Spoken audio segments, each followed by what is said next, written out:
Olá pessoal do Help Química, sejam bem-vindos à nossa aula de número 50.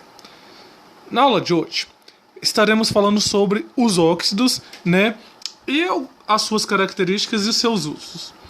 Bom pessoal, os óxidos, eles são substâncias, são substâncias binárias, são compostos binários, e aonde obrigatoriamente um deles deve ser o oxigênio, certo? E sendo um deles o oxigênio, este também precisa ter alta eletronegatividade, ele precisa ser o mais eletronegativo. Se ele não for o mais eletronegativo, já era, não é mais óxido. Então, de uma maneira geral, nós representamos os óxidos da seguinte maneira, Aqui um elemento qualquer, junto com o oxigênio, igual aqui tem na legendinha abaixo para vocês.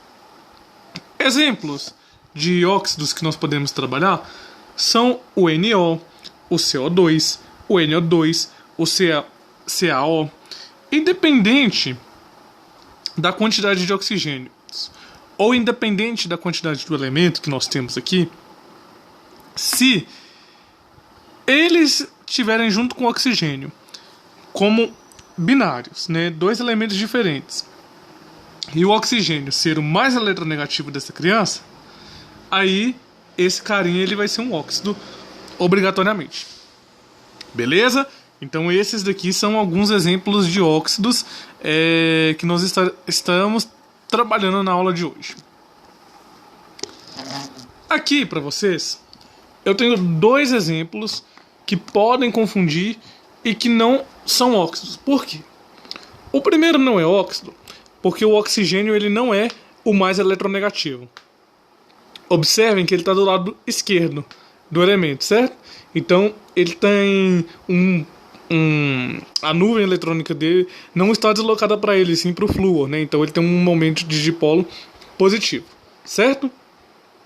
Já esse outro carinha aqui de baixo, ele não é um óxido porque ele é um íon. Olha a carguinha negativa aqui em cima. Lembram lá das nossas aulas de solvatação, que para essa espécie existir, obrigatoriamente precisa ter um solvente junto. Então, por esse motivo, esse carinha não é um óxido. E essa espécie que nós vamos começar a ver na aula de hoje são extremamente importantes na química. Por quê? Devido às suas características e os seus usos, os óxidos merecem uma atenção toda especial em cima deles. Quais são elas? Olha só, que bacana. Eles podem ser usados na construção civil, na fabricação de cal, para fazer argamassas e coisas do tipo, Então nós usamos os óxidos na construção civil.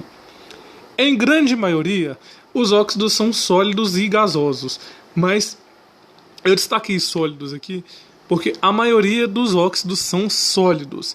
Na natureza, em compostos, em rochas minerais, por aí, a maioria dos óxidos, então, que nós encontraremos serão sólidos. Os óxidos merecem uma atenção, porque eles são tem grande importância dessas espécies químicas no meio ambiente, principalmente na chuva ácida, que depois nós teremos uma aula exclusiva para falar dela. Beleza?